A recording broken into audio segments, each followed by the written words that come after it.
Hello friends, welcome back to Karthikeya channel. Friends, ఈరోజు date వచ్చి February 22, 2025. ఈరోజు ఛాంపియన్ ట్రోఫీలో ఆస్ట్రేలియాకి ఇంగ్లాండ్ మధ్య మ్యాచ్ జరిగింది. ఈ మ్యాచ్లో ఆస్ట్రేలియా గెలిచింది. ఇది ఛాంపియన్ ట్రోఫీలో ఇది 4వ మ్యాచ్. ప్రతిరోజు మ్యాచ్ వస్తుంది. ఈ మ్యాచెస్ అన్ని మీరు లైవ్లో చూడాలంటే డిస్నీ హాట్స్టార్లో లైవ్ వస్తుంది. లైవ్ చూసి ఎంజాయ్ చేయండి ఫ్రెండ్స్. ఇక ఈరోజు జరిగిన మ్యాచ్ డీటెయిల్స్లోకి వెళ్తే, ఈరోజు మ్యాచ్లో ఆస్ట్రేలియా టాస్ గెలిచి బౌలింగ్ తీసుకుంది. మ్యాచ్లో ఆడిన ఇంగ్లాండ్ ప్లేయింగ్ 11 డీటెయిల్స్ వద్దాం. ఓపెనర్స్ వచ్చి Duckett, Salt, Smith, Root, Brook, Buttler, Livingstone, Carse, Archer, Adil, Wood. ఇది ఈ మ్యాచ్లో ఆడిన ఇంగ్లాండ్ ప్లేయింగ్ 11 డీటెయిల్స్. అలాగే ఈ మ్యాచ్లో ఆడిన ఆస్ట్రేలియా ప్లేయింగ్ 11 డీటెయిల్స్లోకి వెళ్తే, ఈ మ్యాచ్కి ఆస్ట్రేలియా కెప్టెన్ వచ్చి Smith, openers Ben Duckett and Short, Smith, Labuschagne, Inglis, Carey, Maxwell, Dwarshuis, Ellis, Zampa, spinners. First batting చేసిన ఇంగ్లాండ్ బ్యాట్స్మెన్ జో రూట్ ఈ మ్యాచ్లో 50 కొట్టిండు. ఇంగ్లాండ్ ఓపెనరు బెన్ డకెట్ ఈ మ్యాచ్లో ఎక్సలెంట్ ఇన్నింగ్స్ ఆడిండు. జస్ట్ 143 బాల్స్లో 165 రన్స్ చేసిండు. ఇది ఫ్రెండ్స్, టాస్ ఓడిపోయి ఫస్ట్ బ్యాటింగ్ చేసిన ఇంగ్లాండ్ 50 ఓవర్స్లో 351 భారీ స్కోర్ చేసింది. 8 వికెట్స్ కోల్పోయి. బ్యాటింగ్ స్కోర్ కార్డ్ చూసుకుంటే ఓపెనర్స్ వచ్చి సాల్ట్ 10 రన్స్కి అవుట్ అయ్యిండు. బెన్ డకెట్ మాత్రం 165 రన్స్ చేసిండు. ఇంగ్లాండ్ 350 పరుగులు చేయగలిగిందంటే Ben Duckett reason. Next Smith 15 రన్స్కి అవుట్ అయ్యిండు. రూట్ కూడా 68 రన్స్ కొట్టి 50 కొట్టిండు. బ్రూక్ 3 రన్స్కి అవుట్ అయ్యిండు. బట్లర్ 23 రన్స్కి అవుట్ అయ్యిండు. లివింగ్స్టోన్ 14 రన్స్కి అవుట్ అయ్యిండు. కార్సే 8 రన్స్కి అవుట్ అయ్యిండు. ఆర్చర్ 10 బాల్స్లో 21 రన్స్ కొట్టి నాట్అవుట్గా ఉన్నాడు. ఆదిల్ 1 బాల్ ఆడి 1 రన్ కొట్టిండు.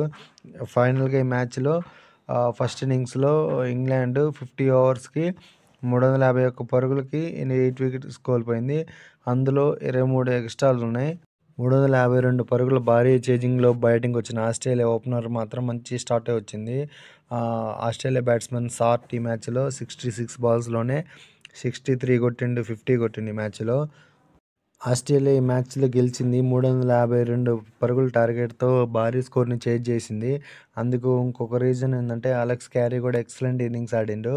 జస్ట్ 63 బాల్స్లోనే 69 కొట్టిండి, అవుట్ అయ్యిండు. ఈ మ్యాచ్లో ఆస్ట్రేలియా గెలిచిందంటే మెయిన్ హీరో వచ్చి ఇంగ్లీష్ ఈ బ్యాట్స్మెన్ ఎక్సలెంట్గా ఆడిండు. జస్ట్ 77 బాల్స్లోనే 104 పరుగు సెంచరీ కొట్టిండు ఈ మ్యాచ్లో. ఇన్నింగ్స్ సూపర్ ఇన్నింగ్స్ వల్లే ఆస్ట్రేలియా గెలిచింది ఈ మ్యాచ్లో. ఈరోజు మ్యాచ్లో ఆస్ట్రేలియా గెలిచింది 5 వికెట్ల తేడాతో ఇంగ్లాండ్ మీద. ఈ ఐసీసీ ఛాంపియన్ ట్రోఫీ హిస్టరీలోనే ఇదే హైయెస్ట్ రన్స్ చేజింగ్ సక్సెస్ఫుల్గా ఆస్ట్రేలియా చేజ్ చేయగలిగింది. ఈ సూపర్ మ్యాచ్ యొక్క ఫుల్ మ్యాచెస్ సమ్మరీ ఇది. సూపర్ మ్యాచ్ అని ఎందుకంటున్నా అంటే, భారీ స్కోర్ చేశారు ఇంగ్లాండ్ ఫస్ట్ బ్యాటింగ్ చేసి. ఆ భారీ స్కోర్ని అవలీలుగా ఆస్ట్రేలియా చేజ్ చేయగలిగింది. అందుకని సూపర్ మ్యాచ్ అంటున్నాను. ఫ్రెండ్స్, ఇది 4వ మ్యాచ్ ఈ సీజన్లో. ఛాంపియన్ ట్రోఫీ 2025లో 4వ మ్యాచ్ ఇంగ్లాండ్ వర్సెస్ ఆస్ట్రేలియా మధ్య జరిగింది. ఈ మ్యాచ్లో ఆస్ట్రేలియా టాస్ గెలిచి బౌలింగ్ తీసుకుంది. ఫస్ట్ బ్యాటింగ్ చేసిన ఇంగ్లాండ్ 50 ఓవర్స్లో 351 రన్స్ చేసింది, 8 వికెట్స్ కోల్పోయి.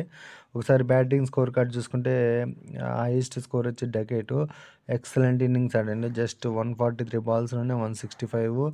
జో రూట్ 78 బాల్స్లో 68 రన్స్. బట్లర్ 21 బాల్స్లో 23 రన్స్. ఆర్చర్ లాస్ట్లో 10 బాల్స్లోనే 21 రన్స్ కొట్టి నాట్అవుట్లో ఉన్నాడు.